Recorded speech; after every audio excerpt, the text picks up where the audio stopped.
कोकणातल्या समुद्र किनाऱ्यावरचं हे गाव बघून मी या गावाच्या प्रेमातच पडलोय। या गावात काय नाही हे विचारा, इतकं शांत सुंदर गाव। मंडळी सकाळी सकाळी उठून मस्त आम्ही बीच कडे चाललोय आणि हा बीच कडे जायचा रस्ता इतका सुंदर आहे ना। नारळी पोफळीच्या बागेतून सरळ रस्ता येऊन पोहोचवतो या हिडन अशा सुंदर कोलथरे बीचवर।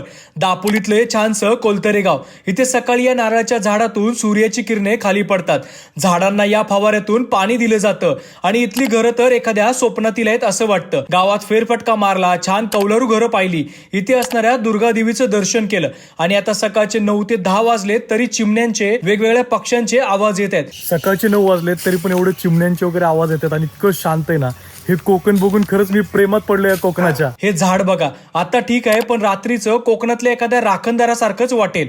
आणि हा जवळचा बीच स्वच्छ सुंदर, इथे येऊन लहान व्हायचं, सुसाट पळत सुटायचं। गर्दीपासून लांब असणारा बीच, कदाचित इथे कोणी येत नसेल पण तेच चांगलं। लहान असताना मोठे झालो की शहरात राहायचं स्वप्न होतं, पण आता मोठे झालो की अशाच शांत गावात राहावंसं वाटतं। इथे या गावाने मला जगायला शिकवलं। खरंच कोकणातली माणसं स्वर्गात राहतात।